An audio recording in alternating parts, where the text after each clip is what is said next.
Magandang araw po, welcome po sa aking channel of 9TV.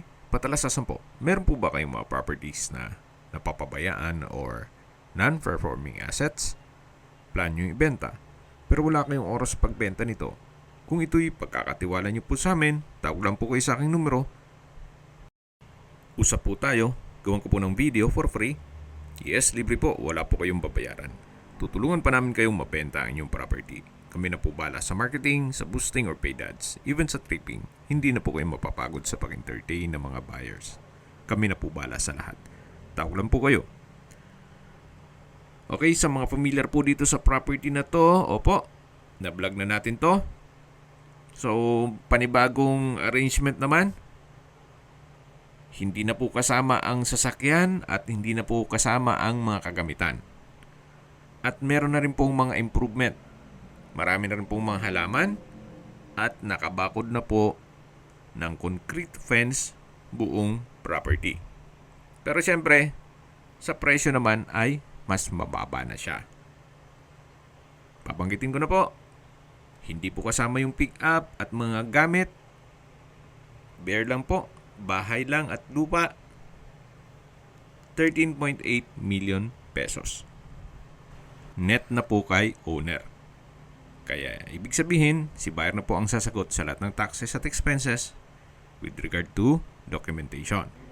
Sa laki po nitong area nitong property na 1,172 at meron ka pang 2-story house, para sa akin fair deal na rin po yung presyo nilang 13.8 million pesos net. Ito po yung stock room. Malaki naman po ang spasyo nito. Pwede po itong maging workplace ninyo kung mahilig po kayong magbutingting. Then, katabi lang po nito ay yung dog house. Kung meron po kayong mga alagang aso, may bahay na rin po sila. Then, may dog cage na rin.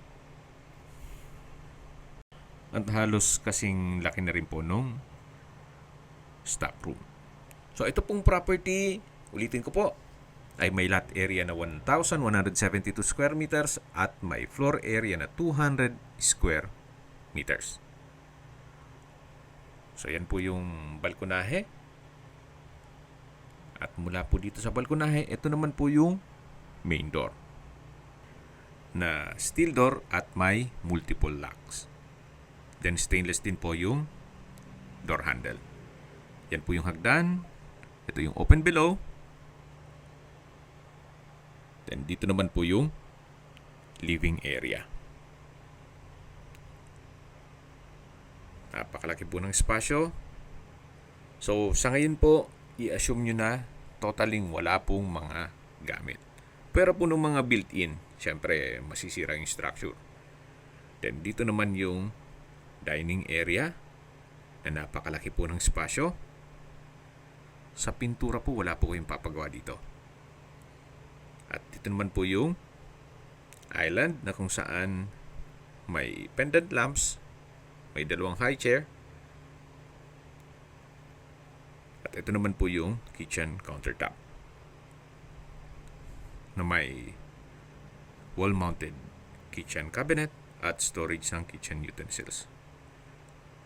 Ito naman po yung double wooden door na papunta sa dirty kitchen. Napakalaki din po ng spasyo nitong dirty kitchen. At ito'y naka-tile flooring.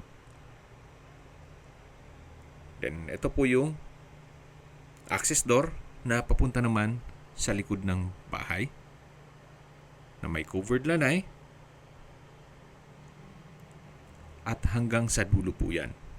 Yung unang parte ng video, yun po yung back view ng bahay. At mamaya po, ikutan natin yan. Balik po ulit tayo dito sa dirty kitchen at ito po yung common toilet and bath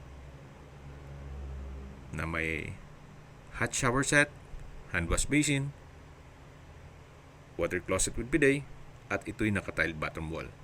Meron din pong bathroom window. At lipat po tayo dito sa unang kwarto. Kung meron man po kayong PWD or senior citizen sa pamilya, ito po yung para sa kanila. Sa ngayon, may mga kagamitan si owner. Nang nagpiprepare na sila once na may makabili nito, at least nakaredy na yung mga gamit nila. Balik po ulit tayo dito sa loob. Yan po yung formal kitchen, yung island o breakfast nook.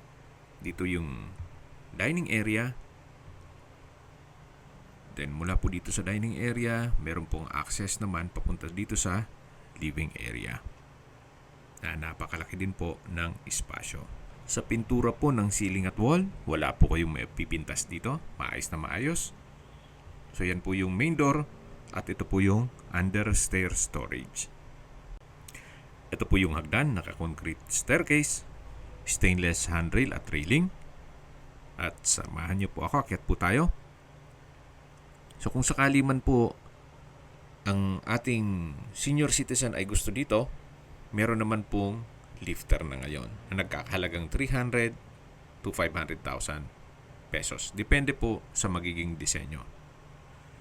Ito po yung family area. Napakalaki din ng espasyo. Wooden design ng tile flooring.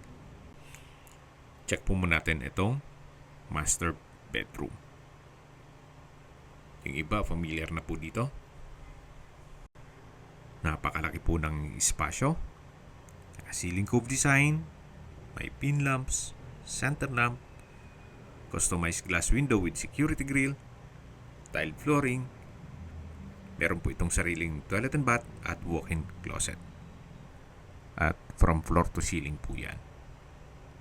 So marami-rami ding gamit ipapasok po dyan. Then dito naman po yung toilet and bath na kung saan ito'y naka wooden door. May hand wash basin, vanity mirror, wall mounted glass rack, water closet. Then meron pong shower curtain, naka-tile bathroom wall, may hot shower set, at bathroom window. So yan po yung toilet and bath dito sa master bedroom. At lalabas na po tayo. Tunghayan nyo po ulit itong master bedroom na kung saan sa dulo po ay mayroon pong access door na papunta naman sa balkonahe o terrace. Then mula po dito matatanaw naman yung main gate, yung doghouse at yung stock room. Hanggang dun po sa dulo ang balkonahe. Yung unang video ko po ay hindi pa ganun ka yung mga halaman. So ngayon punong-puno na siya ng mga halaman at yung ibang parte nitong concrete fence ay hindi pa kompleto. Pero ngayon po ay buong property nakabakod na. So hanggang dito po, maayos ang pintura. Wala po kayong papagawa. Even itong ceiling panel, maayos. So pag-isipan nyo na po ang deal ni owner ngayon na hindi na po kasama yung mga furnishings o mga kagamitan, pati yung sasakyan sa halagang 13.8 million. Kung bibili po kayo ng lupa, ganito kalaki na 1,072 square meters, medyo may lasa na rin po ang presyo ng lupa dito. Then magpapakonstruct pa po kayo ng ganito kalaking bahay, mukhang hindi po aabot ang 13.8 million ninyo. Yan po yung opinion ko lang naman. So, dito na po tayo sa kabilang kwarto. Ito po yung pangatlong kwarto dito sa buong bahay. So sa spasyo, sakto lang. Hindi naman siya ganun kaliit at hindi naman ganun kalaki. Meron din po itong wardrobe. So ito po yung pangatlong kwarto. At lalabas po tayo. Yan po ulit yung family area. At sa dulo yung hagdan at open below. Dito naman po yung ibang kwarto. Ito naman yung pang-apat na kwarto. So mas malaki po ito. Naka-tile flooring. May dalawang sliding glass window with security grill. May wardrobe. Maayos din po ang pintura. pati itong tile flooring. So ito po yung pang-apat na kwarto. Labas po tayo. At dito naman yung family area ulit. At dito na po yung pang-limang kwarto. So malaki din po ang spasyo nito. Halos kasing laki ng kabilang kwarto. May dalawang sliding glass window with security grill, naka-tile flooring, may pin lamps, may wardrobe. Then marami pong mga outlet at maayos din ang pintura. So ito na po yung pang-limang kwarto. So yan po yung mga kwarto na naikutan natin kanina. So paglabas po natin, ito naman yung family area at ito naman po yung common toilet and bath dito sa second floor. May hand wash basin, water closet with bidet, vanity mirror, overhead shower, tile bathroom wall, may bathroom window, may shower curtain. So wala din po kayong ipapagawa dito. At habang naglilibot po tayo, pag-usapan natin ang distance, location at travel time. Mula po sa Aguinaldo Highway o yung Premier Plaza Silang, kung saan nandun na rin po ang Jollibee, McDonald's, Shakey's, KFC, Robinsons, Pure Gold at Starbucks at iba pang business establishments, ang distance is 2.9 kilometers at ang travel time is 18 minutes. Mula naman po sa Silang Public Market o sa bayan mismo, ang distance is 4.2 kilometers at ang travel time is 9 minutes. Mula naman po sa Silang Specialist Medical Center o Hospital, ang distance is 5.4 kilometers at ang travel time is 12 minutes. Yan po yung lagong pinabanggit sa aking video na dapat niyo i-consider sa paghanap ng property, yung meron pong malapit na hospital. Hindi ko noon po sinasabing sakitin kayo. Yan naman po ay for emergency purpose lang naman. Mula naman po sa Tagaytay Rotonda, ang distance is 14 kilometers at ang travel time is 22 minutes. Mula naman po sa Calax, Aguinaldo Highway, ang distance is 7.5 kilometers at ang travel time is 14 minutes.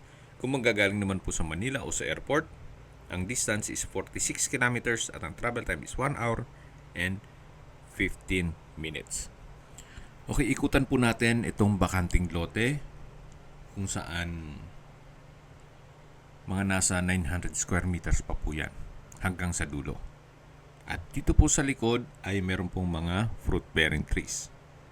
Itong mangga, nakita nyo, may guava, papaya, makopa, atis, Japanese orange, kalamansi, avocado, kakao, nyog, at marami pa pong iba.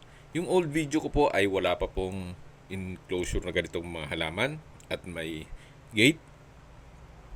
So dito po sa bakanting lote, pwede po kayong maglagay ng swimming pool, then sa dulo lagyan ng guest house, at playground din po ng inyong mga aso. Or kung mahilig po kayong mag-alaga ng panabong na manok, pwede rin po. Napakalawak pa po niyan.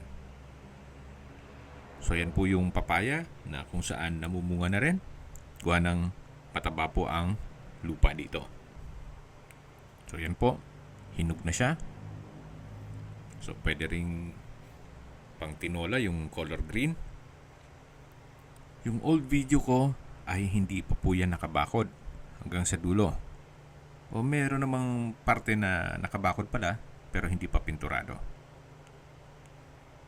So yan po, you might consider this property, especially dito sa bagong presyo niya na 13.8 million.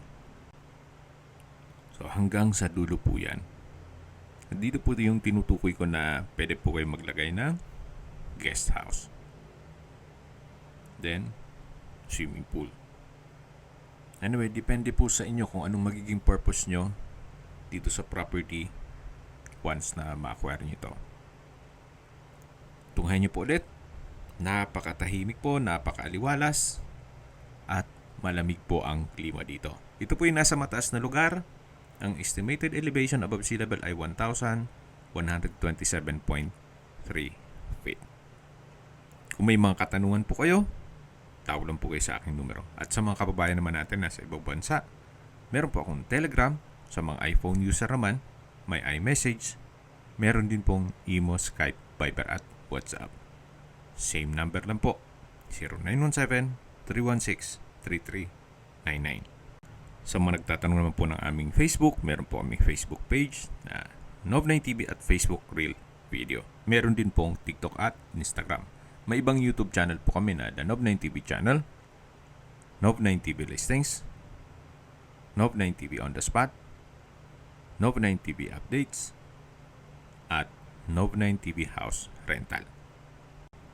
Sana po na ibigyan nyo ang video presentation. Pag-like and subscribe na lang po sa aking channel para ma-update din po kayo sa aking future listings. Kung sakali po hanap nyo yung mas malaking sukat ng lupa, meron din po kami ibang listings na pwede nyong pagpilian.